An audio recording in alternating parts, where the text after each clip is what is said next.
난 잘 지내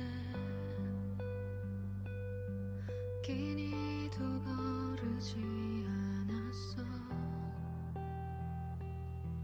그저 시간이 멈춰 있어 굳이 잊으려 하지도 않아 그래 네가 맞았어 죽을 것 같지 아팠지만 나름대로 잘 지내게 돼 어쩌남이 날 조금 괴롭히는 것만 빼면 말야 참 보고 싶어 길을 걸을 때 나를 감싸주던 따스했던 네 맘이 그리워 화를 맞추며 설레어 하던 사랑했던 우리가 그리워 난 그때가 그리워 참 보고 싶어 너 구름이 날 찾아와 어둡게 하고 괜찮단 마음을 괜시리 아프게 할 때면 너를 잊어야 할까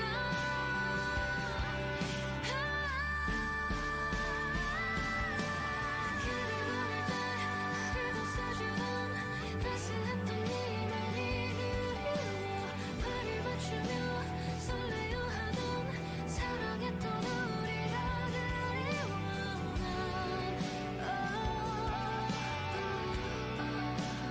그때가 그리워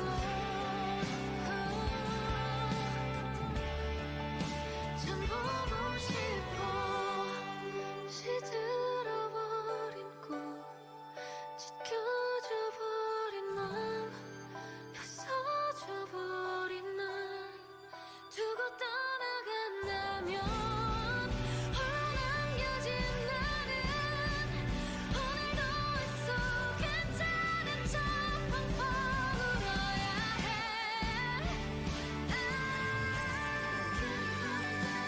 길을 감싸주던 따스한 네 맘이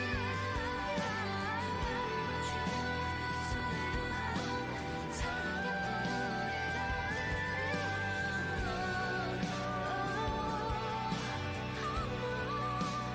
우리가 그리워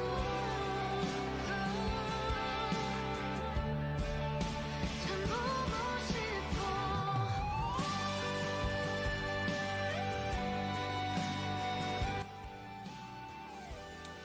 안녕하세요.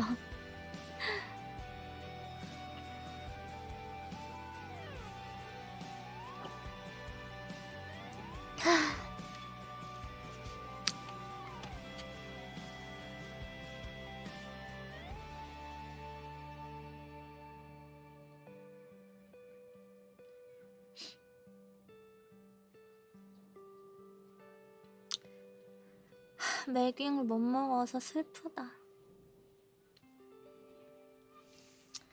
불러달라고? 나중에 노래방 가서 불러야지. 생각이 나요 우리 헤어지던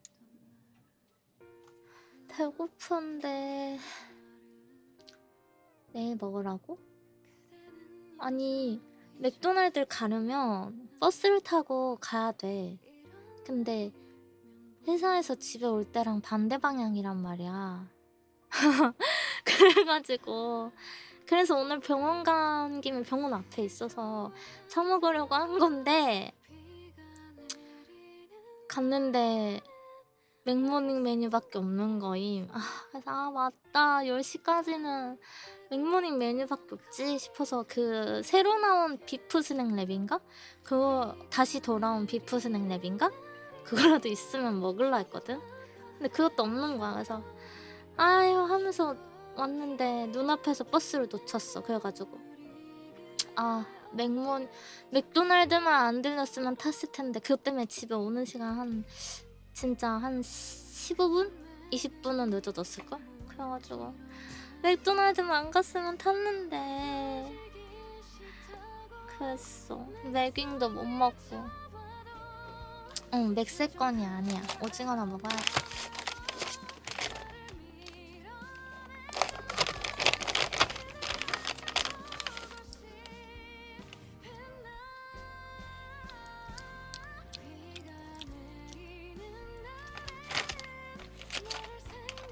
언니 하이. 뭐야? 하원 갈 시간 아니야?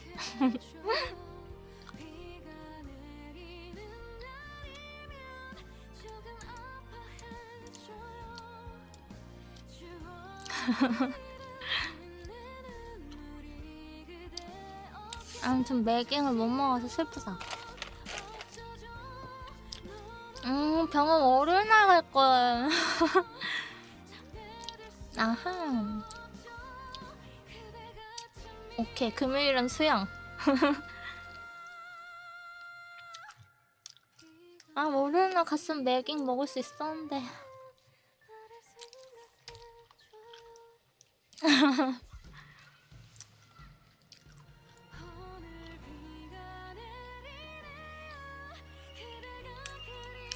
저 신상 캐는 거 좋아해요. 뒷조사하는 거 좋아해요.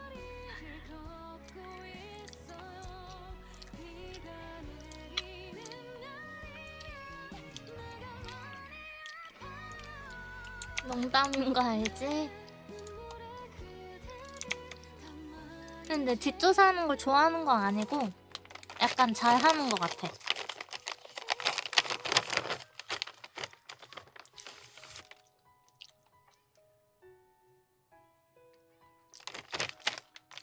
그냥 뭔가 찾는 걸 잘한다는 거지. 내가 옛날에 말해줬잖아. 초등학교 땐가? 중학교 때 알바했는데 돈 못 받아가지고 옛날에 말해주지 않았어?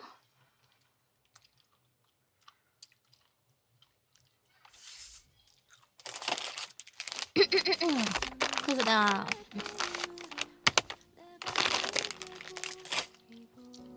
물론 못 들은 사람도 있겠지만 너무 TMI인데 옛날 알바를 했는데 힘들어서 며칠 하고 못하겠다고 했어요. 근데 돈을 안 주겠다는 거예요. 그래가지고 그 알바 공고 사이트에 올라온 메일 주소나 그런 걸로 막 검색을 구글링을 했어요. 그랬더니 블로그가 나오더라고요. 블로그에 화목한 가족 사진이 있고 딸들도 있는 거야. 그래가지고 내가 문자로 아니 딸도 있으신 분이 그러시면 안 되죠 이러면서 막 했더니 돈 줬어요.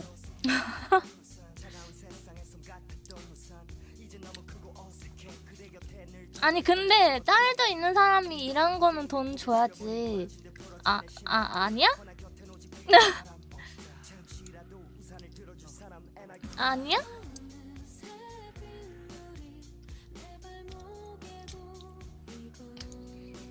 아니 나도 초딩 때였어. 친구랑 같이. 그때 시급이 얼마였냐면 3,000원 이럴 때.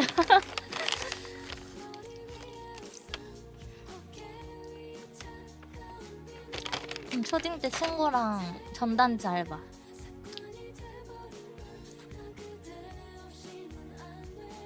초6인가?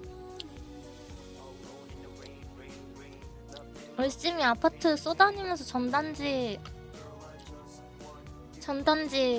붙였는데 너무 힘든 거야. 근데 그래서 며칠 하고 못하겠다고 했더니 돈을 안 준다는 거야. 나 그 초6이 때면은 키가 한 122 정도밖에 안 120은 오버하고 한 130 됐을까?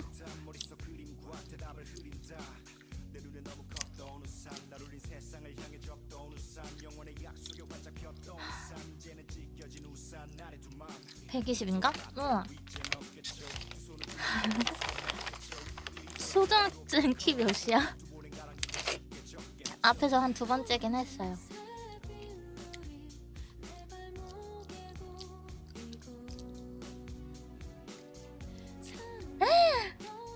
그래? 아 그래요? 요즘 애들은 조숙해가지고 조숙해서 그래. 어릴 때부터 작았죠.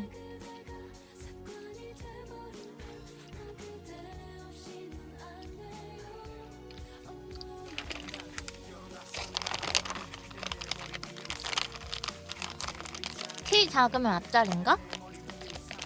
중1 때 180이었다고? 체형만이세요? 근데 그렇게 큰 애들이 있긴 했어. 그러면 어른들이 항상 하는 말. 야, 너는 모델 해도 되겠다 이러지 않아? 키 크면, 어릴 때 키 크면.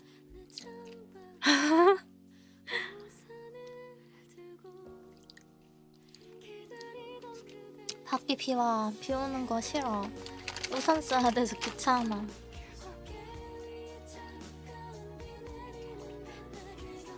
그거 너무 습한 것 같아요. 맞아. 그래서 유나의 비 노래 모음을 틀었어요. 비 올 때 출근하는 거? 똑같지.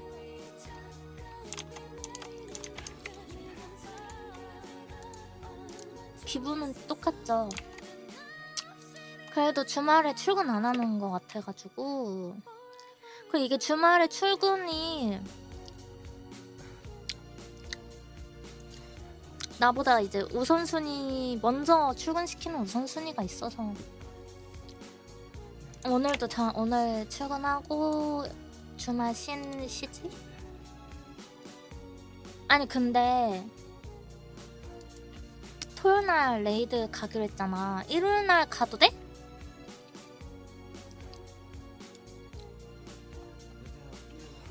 아 근데 애들 묘묘랑 유로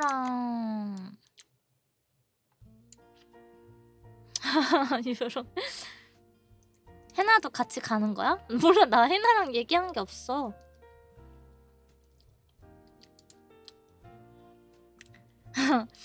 해나랑 같이 가자라고 얘기한 게 없는데? 같이 가는 건가?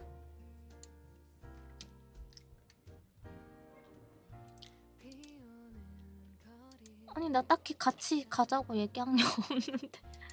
근데 해나 그 일정표가 토요일로 돼 있길래 나랑 같이 가는 건가? 약간 이렇게 생각하고 있긴 했어.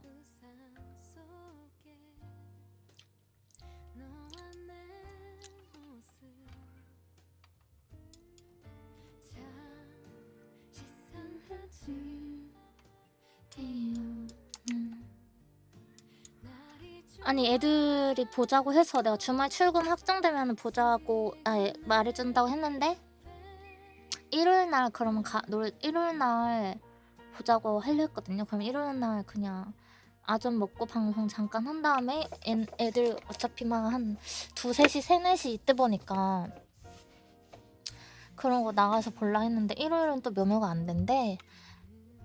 그래서 그럼 내가 다음 주에 보자고 했는데 또 다음 주 생각해보니까 토요일은 내가 안 되고 일요일날 그러면 월요일날 주간이니까 피곤할 거란 말이지. 그래가지고 토요일날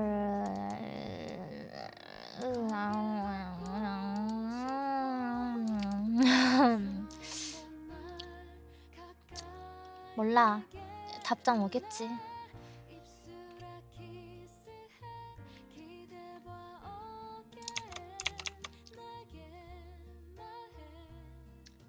입의 소리가 토요일 날? 애들 보면은 못하지.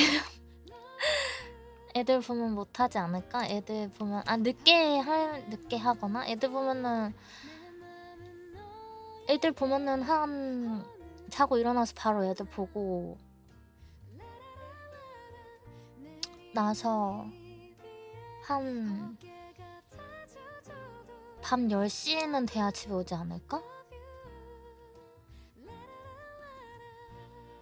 밥 먹고 그럼 뭐 카페 갔다가 마사지 받고 싶은데 아 귀찮네. 일요일날 볼 거면 어차피 오후 2, 3시에 볼 거 아니? 근데 나 토요일날 아침 9시쯤 잘 거라서 6시간 자면 3시임. 그래서 토요일날 볼 거면 뭐 3시에 일어나서 씻으면 4시, 4시에 나가면 5시? 아니면 일요일날 볼 거면 근데 일요일날 놓으면 안 된다며. 그럼 뭐 쉬지. 다음 주도 똑같음. 다음 주 토요일은 안 되고 일요일날 볼 거면 일요일은 시간 상관없는데 다음 날이 주간이라 집에 그래도 집까진 가서 TV 자야지 라고 말했어. 비 오니까 우케츠 괴담 저번에 못 본 거 볼까?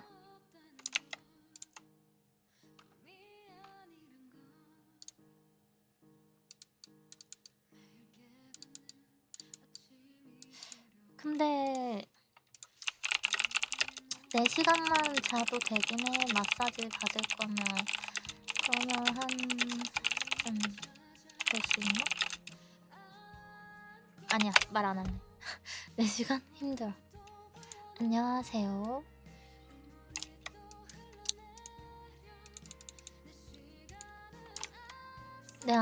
내가 최근에 든 생각. 굳이 양보하면서 살 필요는 없는 것 같아. 그냥 양보를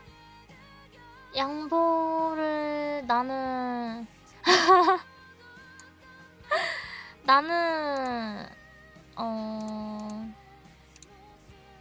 나는 좀 그냥 양보를 나름 하면서 살았다고 생각하는데 요즘에는 굳이 뭔가 내가 손해보면서까지 아니 손해봤다고 생각 안 했거든. 그냥 손해봤다고 생각 안 했는데 뭔가 알아주지도 않는데 양보해야 되나? 그런 생각이 들더라고요.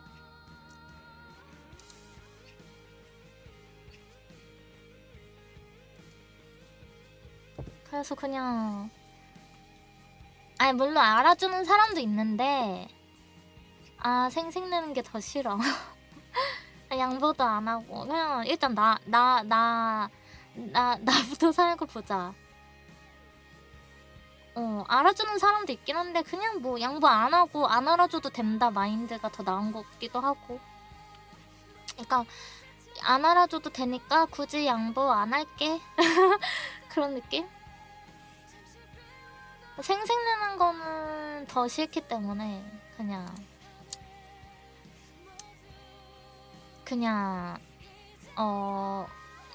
독고다이 마인드로. 그렇다고 막 남한테 피해준다는 소리는 아니고 그냥 혼자 살겠다는 혼자 지내겠다는 거지.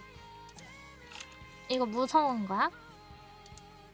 무서운 부분 켜야겠다. 그러니까 뭔가 그런 거야. 베푸는 거 꼰대로서 착하게 베푸는 거 좋아. 근데 뭔가 뭐라고 해야 되지? 도와주는 거 좋아. 베푸는 것도 좋아. 근데 뭔가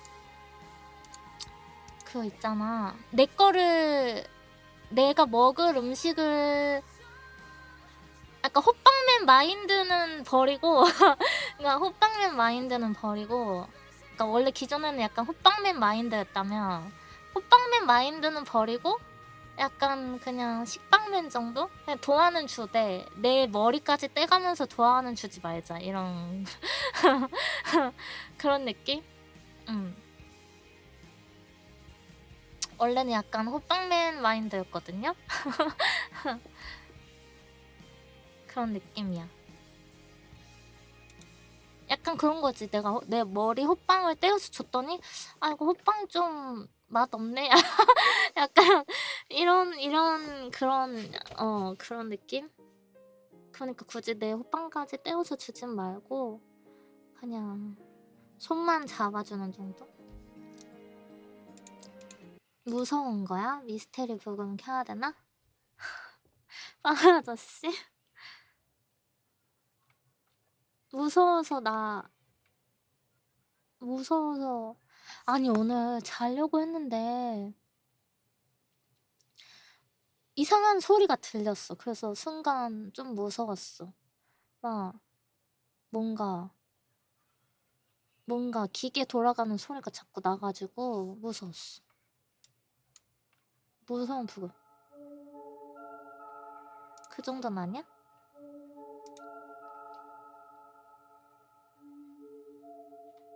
헉! 나 무서워. 나 무서워. 이해하면서 보면 재밌다고? 나 이거 읽는데 얼마나 걸려? 나 밥 해먹어야 되는데 호다닥 이것만 읽고 가야겠다. 벌써 5시 20분이잖아. 20분 30분? 그래? 오케이.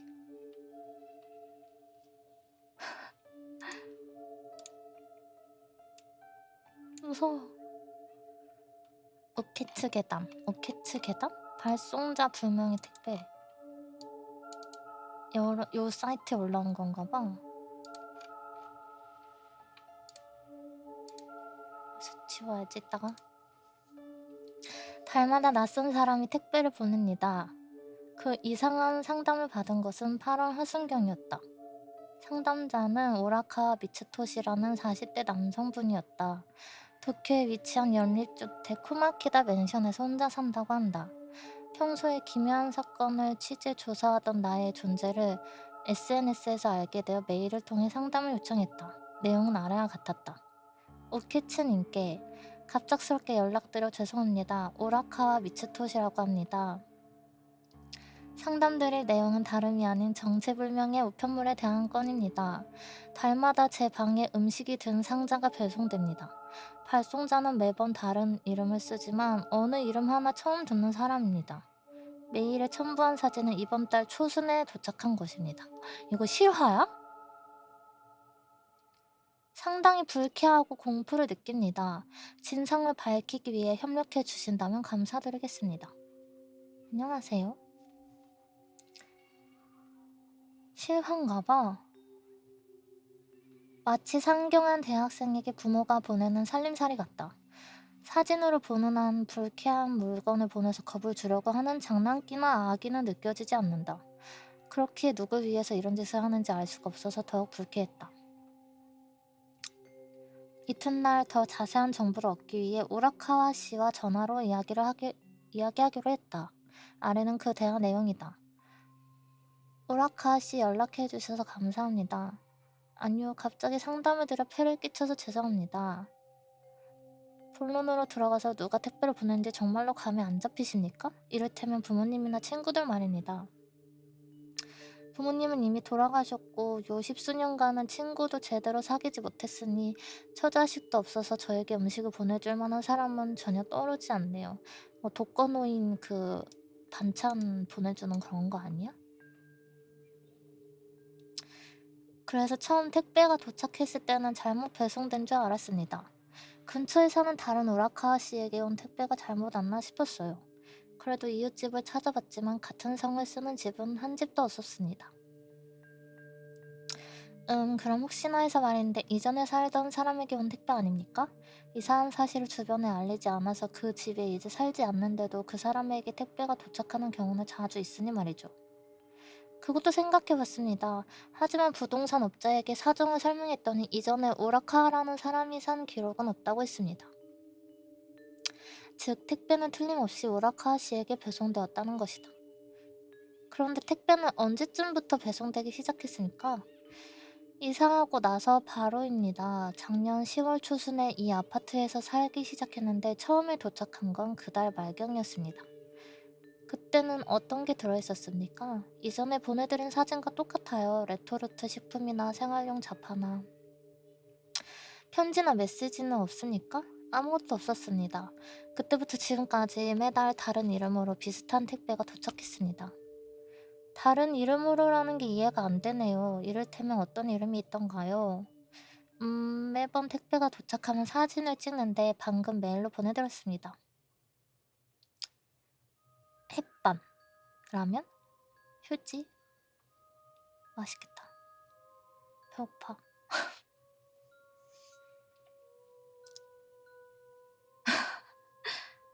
개 많다. 아, 받는 사람은 똑같구나.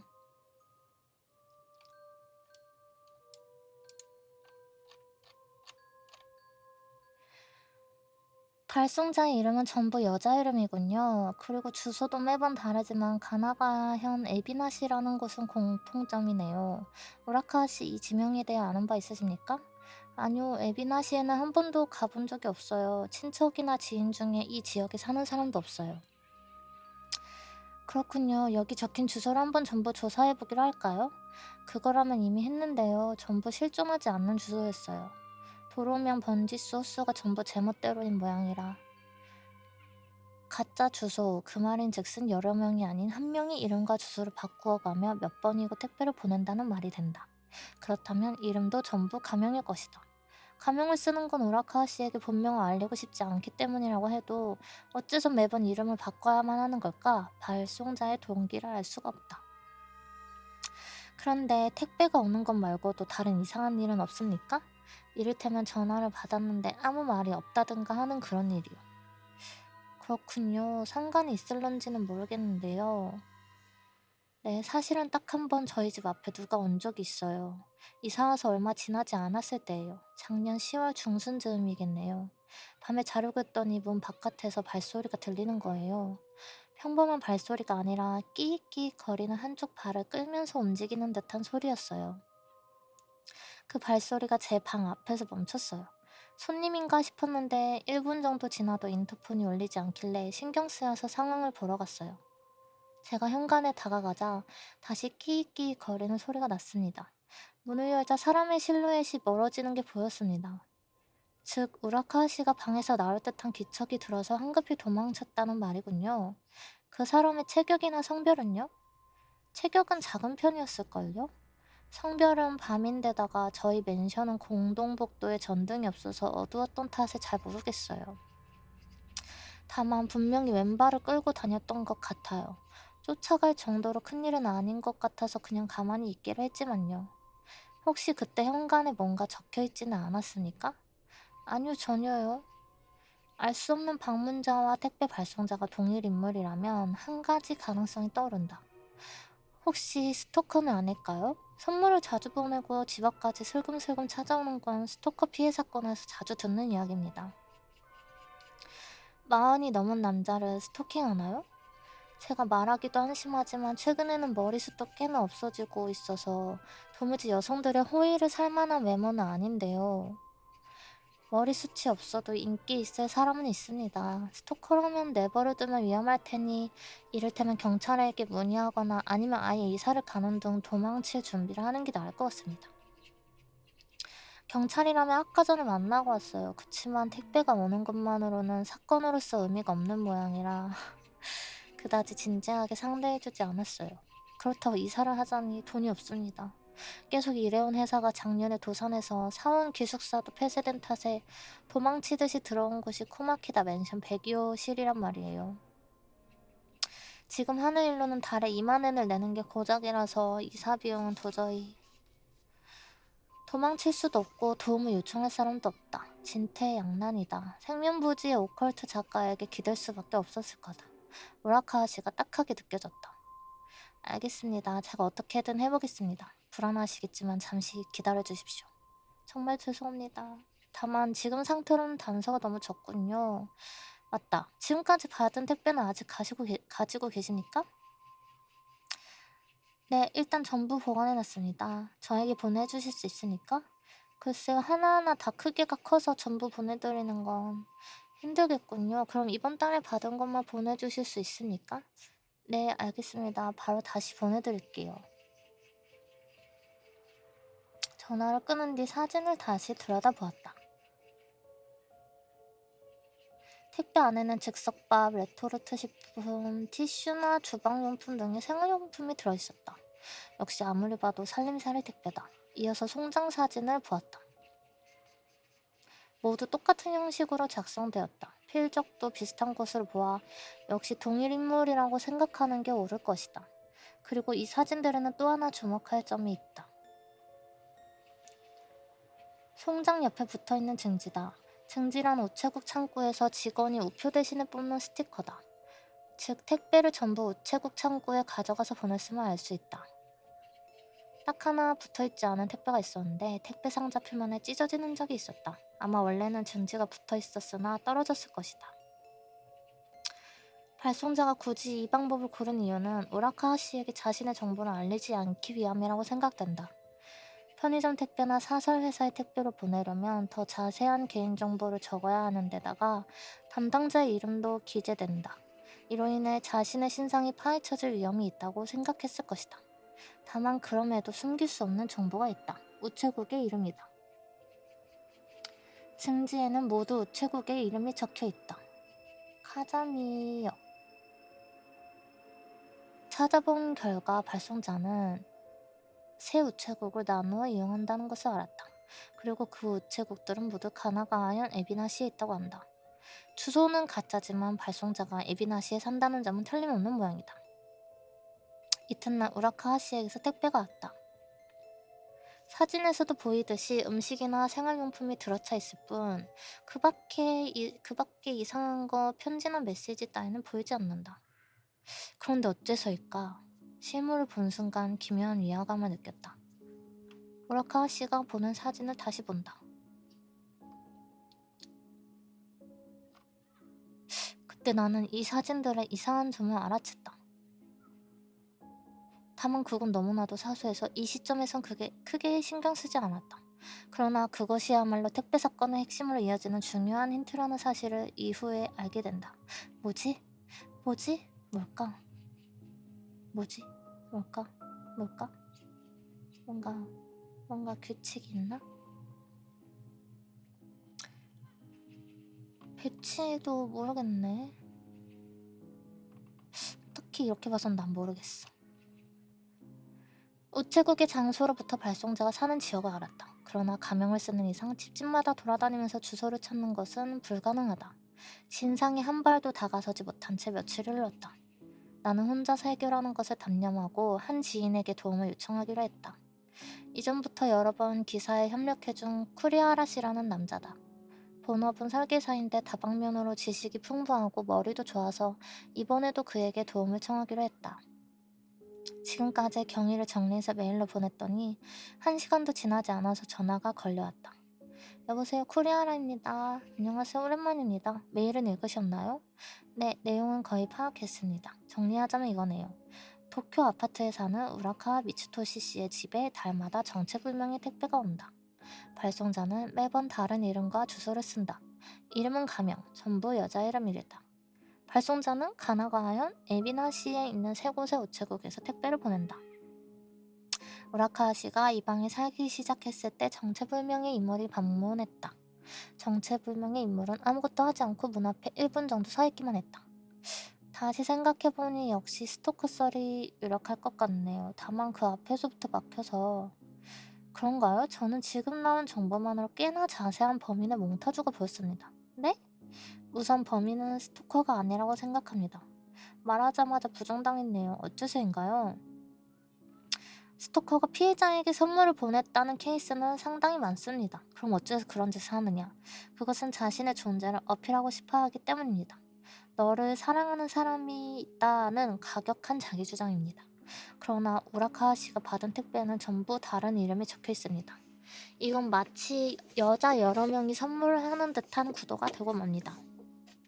자신을 과시하려는 스토커의 심리와는 동떨어져 있습니다. 그렇군요. 그럼 반대로 우라카와 씨를 원망하는 누군가가 그를 괴롭히는 것이냐면 그럴 가능성도 낮을 것 같습니다. 그건 동감입니다. 만약 그랬다면 좀 더 상대가 싫어할 만한 걸 보냈을 테니까요. 네, 그러므로 지금 단계에선 범인의 동기는 알 수 없습니다. 모르는 거 아무리 잡고 있어도 해결되지 않으니 다른 쪽을 파고들기로 합시다. 우선 아까 언급했던 이름의 문제부터 보죠. 범인은 어째서 매번 이름을 바꾸는가? 오케츠 씨 어떻게 생각하나요? 우라카와 씨가 여러 명이 택배를 보낸다고 믿게 하기 위해서? 아니 근데 그렇다면 송장의 형식이 매번 같은 게 이상한가? 네, 사진을 봤는데 이래선 이름만 바꿔봤자 같은 사람이 보낸다는 게 곧바로 들통납니다. 즉 범인은 자신이 단독 범임을 우라카와 씨에게서 숨길 생각은 없습니다. 그럼 대체 어째서? 아마도 우체국을 속이기 위해서겠죠. 우체국? 우케츠 씨는 수치 거부라는 제도를 아십니까? 들어본 적이 있는 것 같기도 하고. 자신에게 온 배송품을 받지 않고 배송업자에게 돌려줄 수 있다는 제도입니다. 저라면 모르는 사람이 보낸 이상한 택배 따위 두말 없이 수치 거부할 겁니다. 그럼 그 경우 택배는 발송자에게 반송되는데 발송자의 주소와 이름이 거짓일 경우 어디로도 보낼 수 없겠죠. 갈 곳을 잃은 택배는 일정 기간 보관된 뒤 폐기됩니다. 직원 입장에서는 쓸데없는 고생만 할 뿐이죠. 그러게. 업무 방해군요. 네, 그래서 이런 일이 여러 번 계속되면 발송자의 이름이 불량 고객으로서 블랙리스트에 오르게 됩니다. 다시는 그 이름으로 택배를 보내지 못하게 되죠. 오라카와 씨는 매번 직접 택배를 수령하고 있습니다. 그러나 언제 그가 수치 거부 제도를 알게 되어 그것을 이용할지는 알 수 없습니다. 범인은 그렇게 될 것을 가정하고 매번 이름과 주소를 바꿔서 블랙리스트에 오르는 것을 방지한다는 말입니까? 그래도 그럴 거면 굳이 가명을 안 쓰고 무기명으로 보내면 되지 않습니까? 그럴 수는 없습니다. 분쟁 방지를 위해서 이 네 가지가 기재되지 않은 택배는 창구에서 접수받지 않습니다. 그래서 범인은 매번 가명을 열심히 지어내야만 합니다. 고육지책이군요. 범인도 필사적이네요. 필사적. 그 말에 지금까지는 흐려서 보이지 않던 범인의 윤곽이 조금 드러난 것만 같았다. 우라카와 씨에게 택배를 계속 보내기 위해서 필사적으로 계획을 짜내는 인간. 그렇다. 범인은 괴물도 유령도 아닌 한 명의 인간이다. 그러나 이해가 되지 않는다. 어째서 그렇게까지 우라카와 씨에게 택배를 보내고 싶어 하는가? 발송자의 동기는 알 수 없습니다. 그러나 행동의 논리는 분명합니다. 우라카와 씨에게 택배를 계속 보내고 싶다. 그러므로 우체국에 들키고 싶지 않다. 이 두 가지를 이해한다면 이해할 수 없는 행동도 이해할 수 있습니다. 범인이 여러 우체국을 사용하고 있는 건 직원이 자신의 얼굴을 기억하지 못하게 하기 위해서입니다. 배고파. 여성이 남성의 이름으로 그리고 가명이 전부 여성의 이름인 것은 범인 자신이 여성이라서겠죠.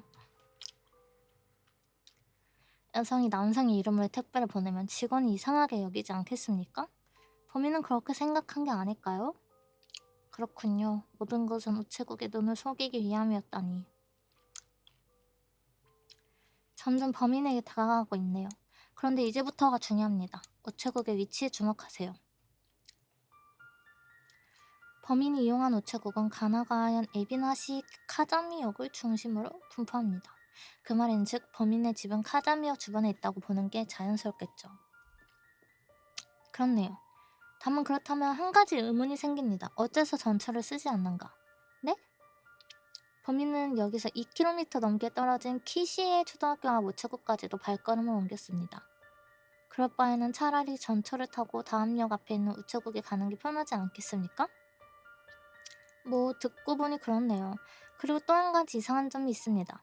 아까 찾아본 결과 카자미역 부근에는 또 하나의 우체국이 있다고 합니다. 새 우체국과 같은 지역에 있습니다. 그런데도 여긴 한 번도 이용하지 않습니다. 그건 이상하군요. 범인은 사쿠라 가오카? 사쿠라 가오카? 우체국을 이용할 수 없는 이유가 있지 않을까요? 그렇게 생각해서 이 우체국을 이것저것 조사해봤더니 흥미로운 점을 발견했습니다. 사쿠라 가오카는 벚꽃 고개라는 그 이름에서도 알 수 있듯 약간 높은 곳에 있다고 합니다. 도보로 가려면 계단을 몇 번 올라가야 하죠.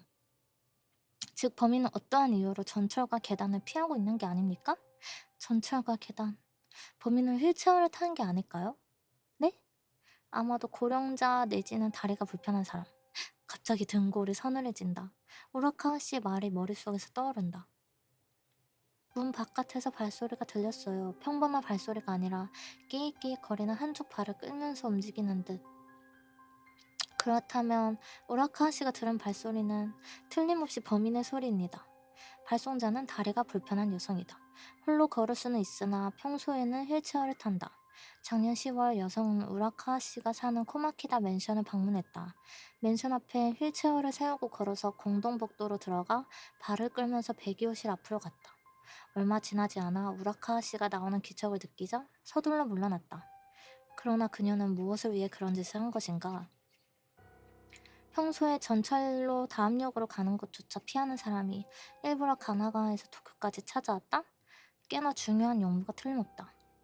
쿠리하라 씨, 범인은 우라카와 씨의 방 앞에서 무엇을 한 걸까요? 그 힌트는 송장에 있습니다. 수치인명을 보세요. 우라카와님, 어째서 수치인명이 성씨만 적혀 있을까요? 그건 항상 신경 쓰였습니다. 주소가 적혀 있다면 성씨만 적더라도 배달은 됩니다. 그러나 일반적으로 수치인명에는 풀네임을 적는 게 상식입니다. 우체국 직원에게 주목받고 싶지 않은 범인이라면 조금이라도 눈에 띄는 행동은 피했을 겁니다. 어째서 이름은 쓰지 않았을까요? 저는 이렇게 생각합니다. 안 쓴 게 아니라 못 쓴 겁니다. 범인은 우라카와 씨의 이름을 몰랐던 것이 아닐까요? 그래도 풀네임조차 모르는 사람에게 매달 택배를 보낸다니. 이상하죠. 평범하게 생각해서는 있을 수 없는 일입니다. 그렇게 평범하게 생각하면 안 됩니다. 두뇌를 180도 회전시켜서 상식을 버려야만 범인의 사고에 다다를 수 있습니다. 상식을 버리라고 하셔도 범인은 우라카와 씨에게 택배를 보내는 게 아니라 우라카와 씨의 방에 택배를 보내는 게 아닐까요? 뭐라고요? 주민이 아니라 방 그 자체에 선물을 보낸다는 말입니까? 막 기생충처럼 막 숨어서 막 누가 살고 있는 거 아니야? 그렇습니다. 그거라면 범인이 우라카와 씨의 방 앞에 와서 아무것도 안 하고 돌아간 이유를 알 수 있습니다. 범인은 문패를 본 겁니다. 코마키다 맨션 102호실에 택배를 보내고 싶다. 그러려면 송장에 거주자의 이름을 적어야만 한다. 하지만 102호실에 누가 사는지 모른다. 그래서 방 앞까지 보러 온 거죠. 문패에는 보통 성씨만 써둡니다. 그래서 송장에도 성씨밖에 적을 수 없었습니다. 그래도 방 앞까지 갈 수 있다면 본인이 직접 전달해주면 될 텐데. 사실 그게 가장 이상적이겠죠. 하지만 다리가 불편한 사람이 무거운 짐을 들고 가나가와에서 도쿄까지 매달 오는 건 상당한 중노동입니다. 그런가? 그럼 애초에 범인은 어째서 102호실에 선물을 보내려는 마음을 먹은 걸까요? 제가 설명하지 않아도 키츠 씨는 이미 눈치채지 않으셨나요? 엥? 뻔히 보이는 사실이다. 이미 마음속 어딘가에서는 불길한 상상이 부풀어 올랐다. 사람이 아닌 방, 즉 장소에게 물건을 보낸다. 그 행위는 공양. 그게 가장 들어맞는군요. 즉 제사상입니다. 예전에 백이호실에서 누군가가 죽었습니다. 범인은 그 사람에게 공양하기 위해서 방에 매달 곡물을 보내는 겁니다. 사고 현장에 꽃을 바치는 것과 같습니다. 그래도 택배에는 생활용품이 들어있었는데요. 일용품을 공양하다니 이상하지 않습니까? 아마도 위장일 겁니다. 겉으로는 곡물로 보이지 않도록 포장해서 자신의 의도를 감추려고 한 게 아닐까요? 그도 그럴 게 택배가 공양이라는 걸 안다면 중요한 정보가 들통날 테니까요. 중요한 정보요? 범인은 예전에 102호에서 죽은 거주자와 관련이 있는 사람이다 라는 사실입니다. 범인에게 이어지는 중요한 단서를 발견했습니다. 102호실에서 죽은 사람이 있는지 찾아보죠. 그러면 부동산 업자에게 물어볼까요? 아니요, 부동산 업자는 안 됩니다. 기밀 유지가 있기 때문에 안 가르쳐 줄 겁니다. 그렇다면 어떻게 하면 되나요? 집주인입니다. 코마키다 맨션은 도쿄에서 월세가 2만 엔인 파격적인 물건입니다. 이렇게 말하긴 못하지만 낡아 빠진 맨션입니다. 이런 맨션의 집주인분들은 수십 년 전부터 임대를 해온 노인들이 많습니다. 그들은 정이 두텁고 기밀 유지의 의무도 잘 모릅니다. 눈물로 애원하면 먹힌다는 말이죠. 쿠리하라 씨와 대화를 끝내고 나는 우라카와 씨에게 전화를 걸었다. 조금 망설여지긴 했지만 방에서 있었던 사고와 공양에 대해선 솔직하게 전하기로 했다. 그는 혼란한 기색도 없이 냉정하게 이야기를 들은 뒤 이렇게 말했다. 방에서 사고가 있었다는 건 분명 다소시 찝찝하긴 하지만 유령을 믿는 성격은 아니라서 괜찮습니다. 그것보다도 발송자께서 적대심이 없다는 걸 안 것만으로도 안심이네요. 다음에 과자 선물 세트를 들고 집주인 댁에 찾아가 볼게요. 며칠 뒤 우라카와 씨에게서 전화가 왔다. 그의 목소리는 평소 이상으로 잠겼었다. 오늘 집주인과 이야기를 하고 왔습니다. 배기호실에서 사망 사건은 한 번도 없었다고 하셨습니다. 거짓말을 하거나 사실을 숨기는 분위기는 아니었습니다. 그 뒤로 다른 방에 사시는 분들께도 여쭤봤는데 역시 배기호실에서 사람이 죽은 적은 없다고 합니다. 이거 참 면목이 없습니다. 아니요, 사과하실 거 없습니다. 다만 일에서는 원점으로 되돌아온 꼴이네요. 그렇군요. 아, 그래도 집주인과 이야기하면서 수학도 있었습니다. 오라카 씨의 말에 따르면 코마키다 맨션의 집주인은 쿠리하라 씨의 예상대로 70세를 넘긴 할머니였다. 혼자 살면서 외로우셨던 모양인지 오라카 씨가 방문하자 크게 기뻐하셨다고 한다. 그 결과 5시간 가까이 잡담에 시달리게 되었지만 그 대신 큰 선물을 받았다. 예전에 백이호실에 살던 사람들의 명부를 보여준 것이다. 거기에는 주민의 이름과 당시의 전화번호가 기재되어 있었다. 아무래도 메모를 할 수는 없었기에 5시간에 걸쳐 필사적으로 머리에 집어넣었다고 한다. 기억나는 건 지난 20년의 내용뿐이었어요. 지금 메일로 보내드리겠습니다. 그가 보낸 과거의 주민 일람을 보며 나는 숨을 들이쉬었다.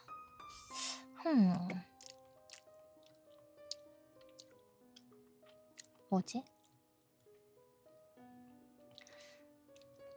내가 주목한 것은 우라카와 씨 이전에 산 타나베 류이치와 아키야마 유스케 미키 부부였다. 타나베 씨는 4개월, 아키야마 부부는 3개월 만에 방을 나갔다. 너무 짧다. 순간 머릿속을 맴돈다. 방에서의 사고, 계기현상. 아니다. 이 방에선 아무도 죽지 않았다. 그렇다면 떠오르는 것은 택배다. 아마도 우라카와 씨가 살기 시작하기 전부터 백이호실에는 택배가 배송되었을 것이다. 그것을 불쾌하게 여긴 두 가정은 곧바로 이사를 나간 게 아닐까?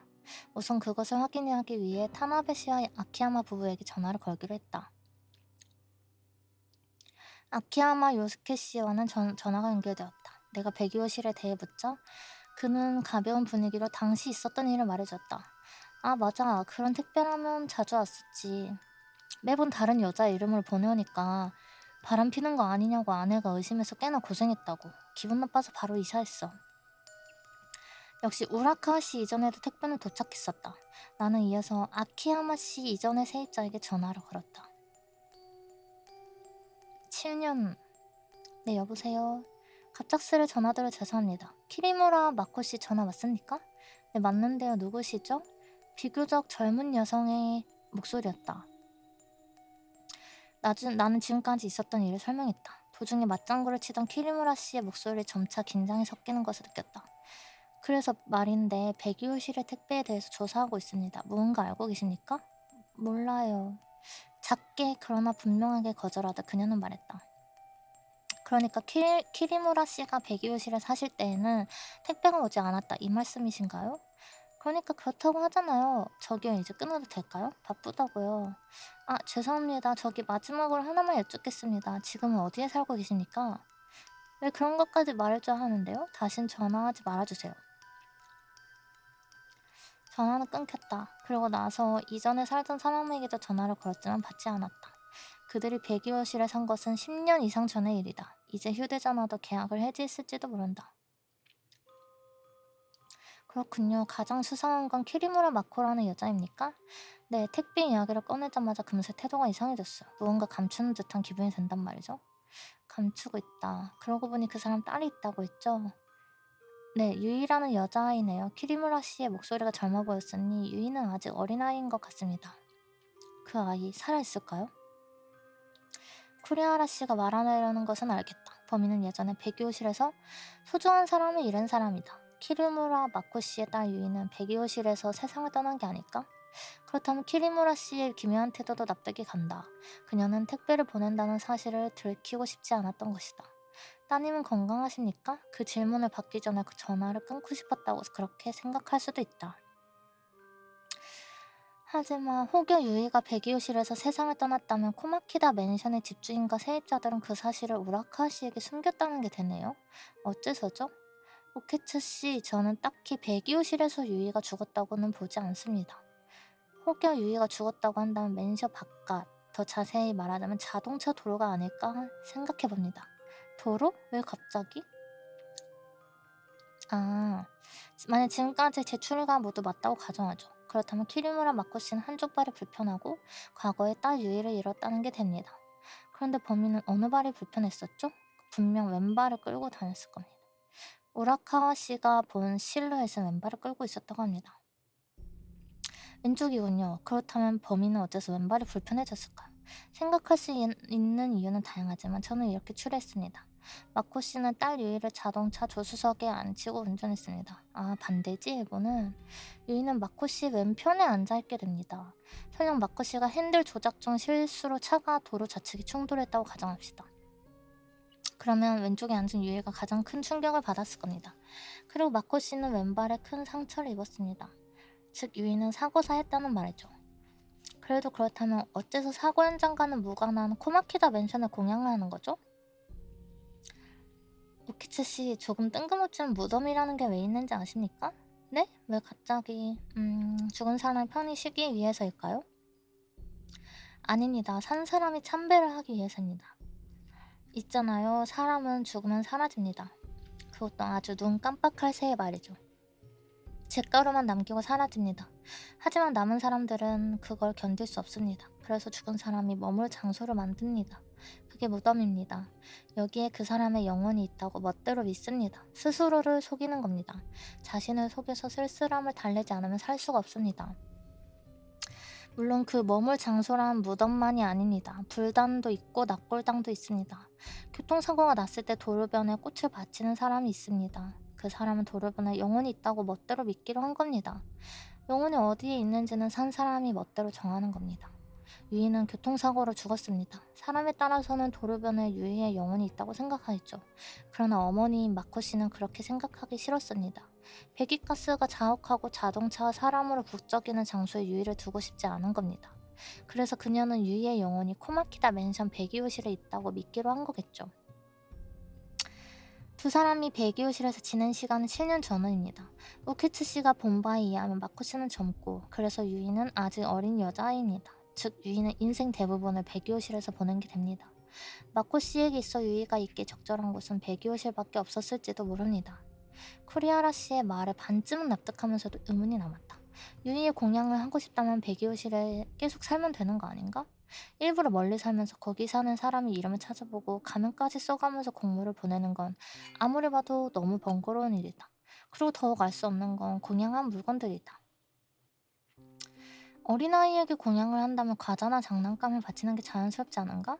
레토르트 식품의 즉석밥, 아무래도 어린아이를 위한 것으로 보긴 어렵다. 다만 이래저래 생각해봤자 내가 쿠리하라 씨를 뛰어넘는 추리를 할 수 있을 리는 없다. 납득해야 할지도 모르겠다. 그런 걸까요? 뭐 그저 억측이지만요. 전화를 끊은 뒤 나는 인터넷에서 키리무라 유이를 검색해봤다. 혹여 사망사고가 있었다면 어딘가에 뉴스가 남아있을 것이다. 그러나 그럴듯한 정보는 아무것도 나오지 않았다. 그 뒤로도 여러가지 검색을 해봤지만 역시 아무것도 나오지 않았다. 혹시라도 사망한 게 어린아이였다면 익명으로 보도되었을지도 모른다. 그래서 나는 사고의 내용, 도로변에 자동차가 추돌하여 발생한 사망사고를 검색하기로 했다. 조사를 시작한 지 수십 분 뒤 하는 기사가 눈에 들어왔다. 도메이 고속도로서 차량이 도로변에 추돌, 1명 사망. 그 내용을 읽고 충격을 받았다. 여보세요, 쿠리하라 씨 찾았습니다. 사망사고의 기사요. 해내셨군요. 다만 쿠리하라 씨의 추리와 다소 다른 부분이 있습니다. 네? 2013년 고속도로에서 도로변에 트럭이 충돌하는 사고가 발생했다. 사고 당시 차량은 우측 차선으로 주행하고 있었고 핸들 조작 미숙으로 인해 우측 가드레일에 충돌한 것으로 보인다. 운전자 쿠라모토 에이타 씨는 사망했다. 조수석에 탄 아내 쿠라모토 사나 씨는 좌반신에 중상을 입었지만 생명에 지장 없었다. 에이타 씨는 4월부터 가나가현 에비나 씨의 회사에 취직이 결정되어 부부는 이사를 진행하던 도중이었다. 잉? 쿠라모토 에이타 사나. 네. 2005년부터 2014년까지 백요실에 살았던 부부입니다. 범인은 쿠라모토 사나였습니다. 그렇다면 어째서 왼쪽 다리를... 그렇군요.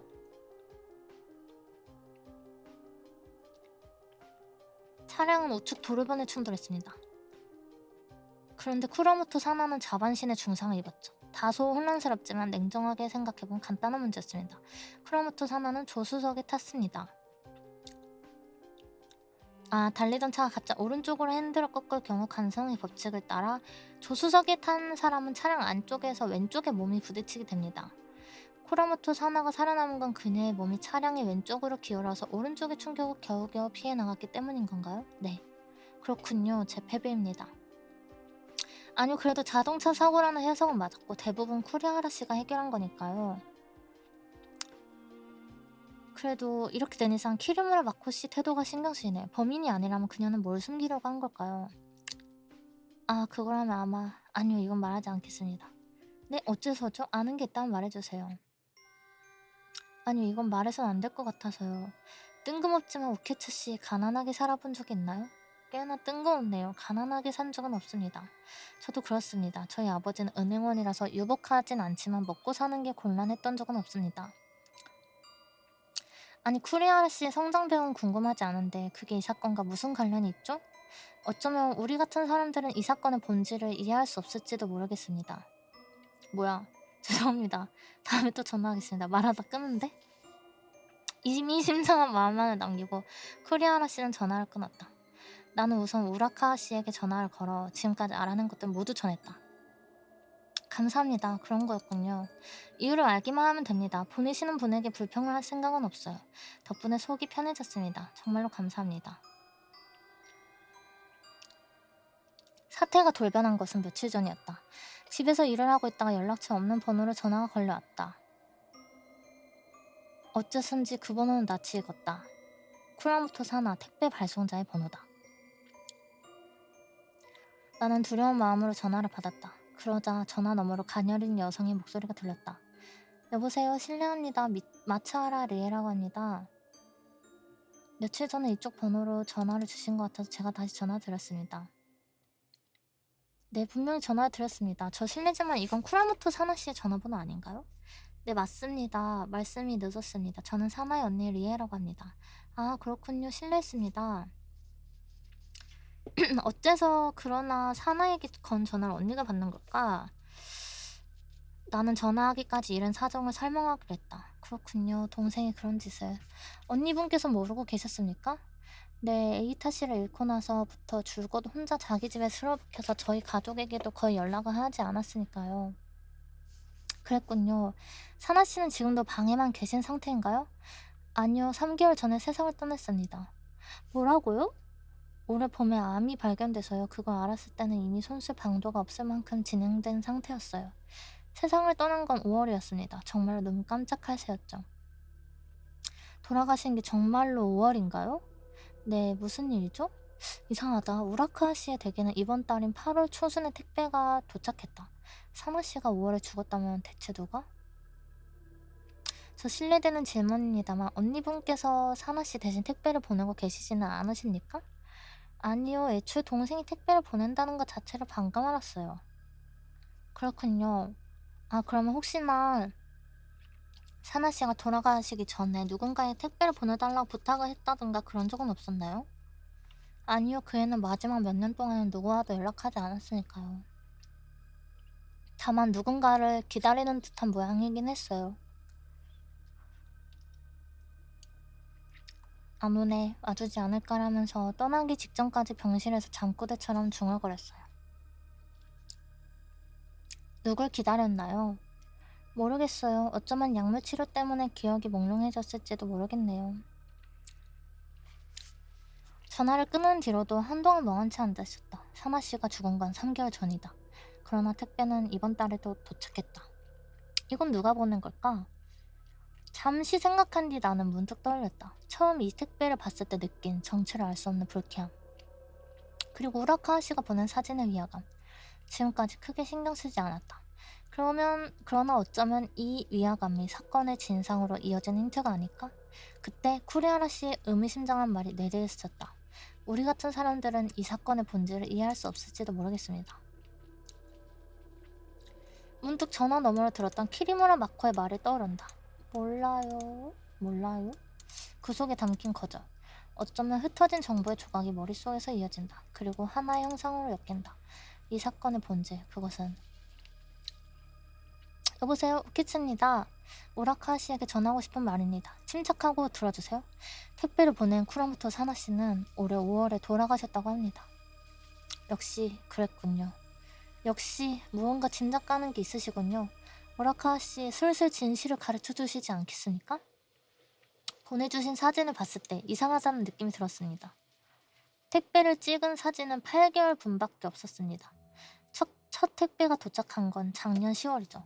우라카와 씨는 택배가 매달 온다고 말했습니다. 그렇다면 사진은 전부 11개월분이 있어야 할 겁니다. 그렇다면 남은 3개월분은 어떻게 됐나요? 힌트는 증지에 있었습니다. 증지에는 우체국 이름 외에도 날짜가 기재되어 있습니다. 날짜 순서대로 사진을 나열하면 이상한 부분을 알 수 있습니다. 5월, 6월, 7월이 없습니다. 그리고 8월의 택배는 어째서인지 증지가 뜯겨 있습니다. 즉 누군가 일부러 뜯은 겁니다. 그렇다면 누가 뜯은 것인가? 우라카와 씨밖에 없죠. 네, 말씀대로 제가 뜯었습니다. 그렇죠. 우라카와 씨는 저에게 8월 택배의 증지를 보여주고 싶지 않았던 것입니다. 왜냐면 거기엔 5월의 날짜가 인쇄되었으니까요. 사실 이 택배는 5월에 배달되었죠. 사나 씨는 5월에 돌아가셨습니다. 다시 말해 6월부터는 택배가 도착하지 않았을 겁니다. 당신은 5월에 도착한 마지막 택배를 8월에 도착한 택배라고 속였습니다. 지금도 택배가 오고 있다고 제가 그렇게 믿도록 하기 위해서요. 왜일까요? 단서는 택배 안에 있었습니다. 우라카 씨가 보내준 택배를 봤을 때 위화감을 느꼈습니다. 사진을 봤을 때 어딘가 다른 느낌이 들었기 때문이다. 하지만 구체적으로 어디가 다른지는 몰랐습니다. 틀린 그림 찾기처럼 몇 번을 비교했을 때 이웃과 알아챘습니다. 유통기한이 달라.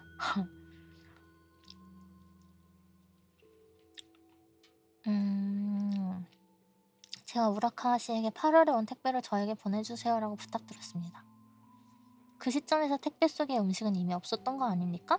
그래서 당신은 서둘러 똑같은 제품들을 사서 똑같이 상자에 담아 저에게 보냈습니다. 음식이 이미 없다는 사실을 들키지 않도록. 어째서 그런 짓을 해야만 했을까요? 그리고 들어있던 음식들은 다 어디로 갔을까요? 제발 그만해주시면 안 될까요? 그만해요? 저는 우라카와 씨가 잘못한 거 하나도 없다고 생각합니다. 당신은 택배에 든 음식을 먹었던 겁니다. 정체불명의 사람이 보낸 정체불명의 택배에 든 음식을 먹을 사람은 없다. 저는 당연하다고 생각했습니다. 그러나 그건 행복한 환경에서 살아온 사람의 착각이었을지도 모르겠습니다.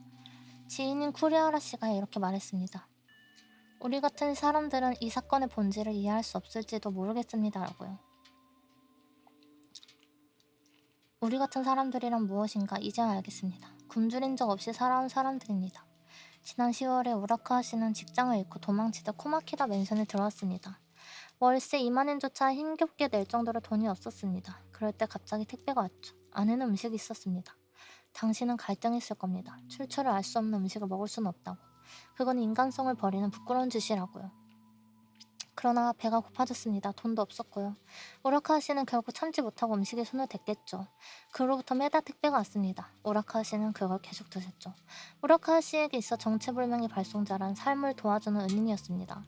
그러나 올해 6월 이후로 무슨 이유에선지 택배가 오지 않았습니다. 오라카 씨는 이렇게 생각하지 않으셨나요? 발송자에게 무슨 문제가 생긴 게 아닐까? 그러나 송장에 적힌 주소는 존재하지 않았고 이름도 가명이었죠. 찾을 방법도 없습니다. 그래서 저에게 부탁하기로 했습니다. 오라카 씨의 진짜 목적은 발송자의 주소를 찾고 안부를 확인하는 것이었습니다. 그러나 그것을 솔직하게 말하면 출처도 모르는 음식을 먹었다는 사실을 제게 들키고 맙니다. 그건 당신의 자존심이 용납할 수 없었죠. 그래서 택배가 매달 도착해서 곤란하니 진상을 밝혀주세요라는 거짓 고문을 지어냈습니다. 우라카 씨는 훌쩍이고 있었다. 이윽고 떨리는 목소리로 말을 꺼냈다. 속여서 죄송합니다. 그때는 너무나도 배가 고팠어요. 제 취직을 위해 면접을 보기만 해도 교통비니 뭐니 해서 돈은 나가고 알바도 안 받아주니 며칠 동안 아무것도 못 먹으니 정말로 움직일 수 없더군요. 정말 팔과 다리가 마치 신경이 끊어진 것처럼 말을 듣지 않아서 생명의 위기라는 게 바로 이런 거였죠. 배가 고파서 먹거나 맛있어서 먹는 게 그런 게 아니라 죽고 싶지 않아서 먹었습니다. 목숨을 지키기 위해 먹었다고요. 그런 느낌은 태어나서 처음이었습니다.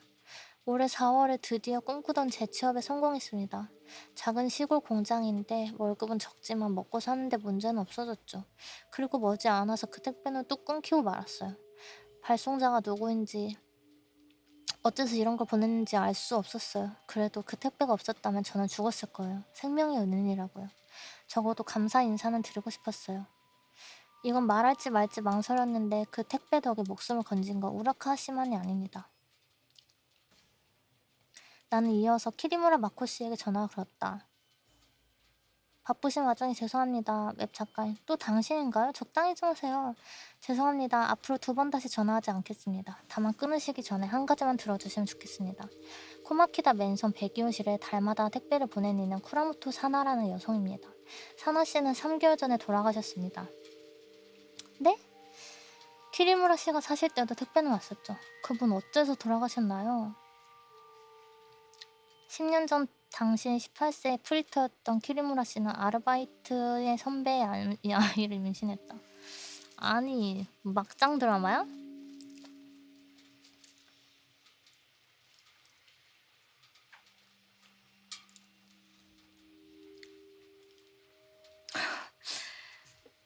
쿠라모토 사나 씨가 100 이후에 택배를 보낸 이유는 정말 공양이었을까?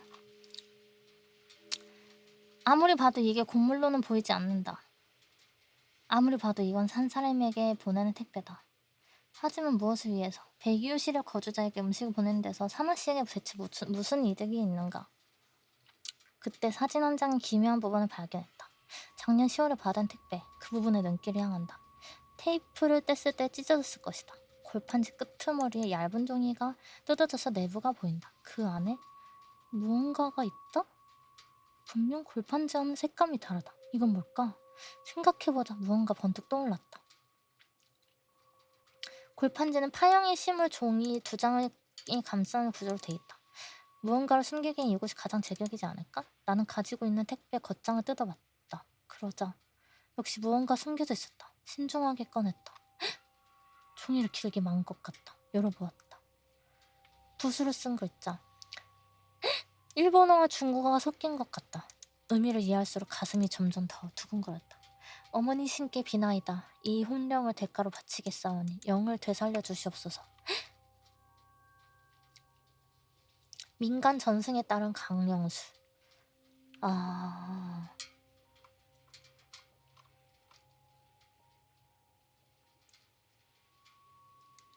죽은 자가 생전에 지내던 집안에서 거울과 쌀을 준비하고 내린 몸이 될 사람을 격리합니다. 무서워.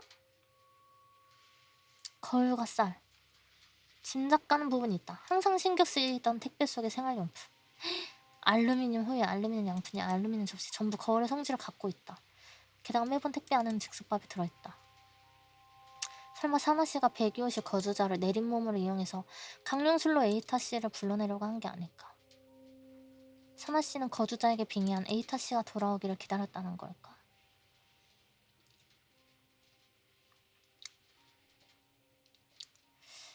그리고 무엇보다도 결정적인 도구가 부족하다. 피가 스며든 종이, 그런 건 어디에도 없었다. 거기까지 생각했을 때 기분 나쁜 상상은 커져만 갔다. 레토르트 식품. 아, 택배에 든 레토르트 식품은 어느 것이든 강한 붉은색 액체다. 설령 레토르트 팩에 주사 바늘을 넣고 혈액을 섞었다고 해도 소량이라면 눈치채지 못하지 않을까? 기분 나쁜 상상은 커져만 간다. 우라카와 씨와 키리무라 씨는 배송된 음식을 먹었다. 레토르트 식품 반찬으로 즉석밥을 먹은 적도 있을 것이다. 입안에는 쌀, 혈액이 드는 레토르트 식품이 입가에 묻는다. 그리고 티슈로 닦는다. 그러면 티슈에는 피가 스며든다. 도중에 무심코 택배 안에 든 알루미늄에 눈이 간다. 불가능한 일은 아니다. 성립해버린다. 일상적인 동작이 그대로 강령술의 의식이 돼버린다. 그 정도로 계산적이었을 줄이야. 아니다. 설령 그렇다 할지라도 뭐가 어쨌다는 건가. 우라카 씨도 키리무라 씨도 지금 건강하게 살고 있다. 사마스야 저거 예 무서워. 아 무서워. 무서워. 몰라. 대충 어쩌고저쩌고 강령술 어쩌고저쩌고 재밌진 않은데 무섭잖아. 이해하면 재밌다며. 독거노인 도시락이 아니었어? 하나 더 있다고?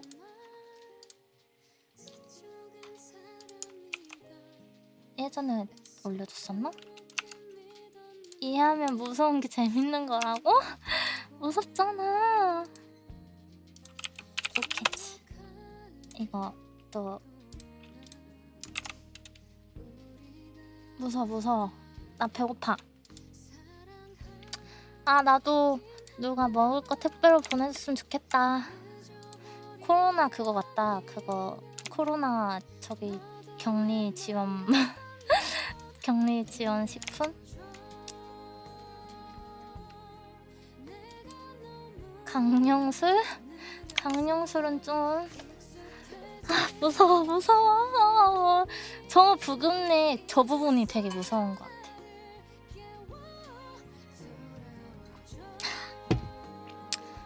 무서워.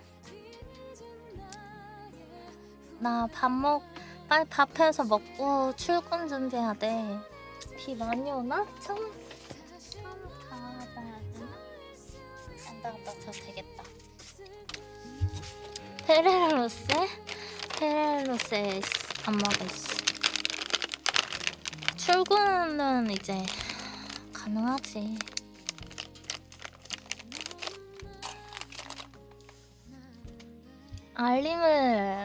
생체 알림을 맞춰놨어야지. 다시 보기나 푸셔. 출근할 때 뭐 차도 많이 다니고 뭐 핸드폰 하면서 걸어야지.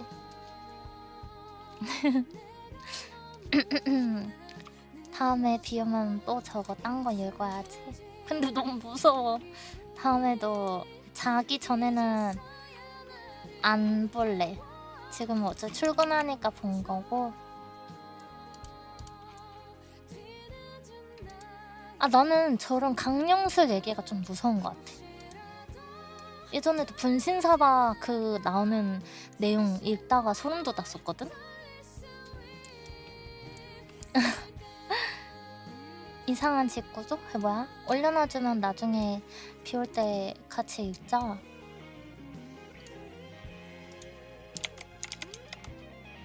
암튼 빠빠 나갈게. 저녁 맛있게 먹고 퇴근 힘내고. 무서워? 그러면 뭐 밤새 자지마.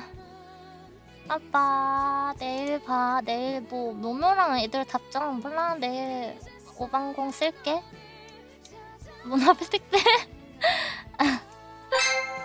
뭐야 안 켰는데. 아이 고맙습니다. 아빠 내일 봐. 아이고 맨날 잘못해. 아빠 안녕. 내일 봐. 안녕. 응 정해지면은 뭐 또 주절주절 할게. 안녕 잘 있어. 밥 먹으러 간다. 저녁 맛있게 먹고 퇴근 잘하고 좋은 밤 보내. 안녕.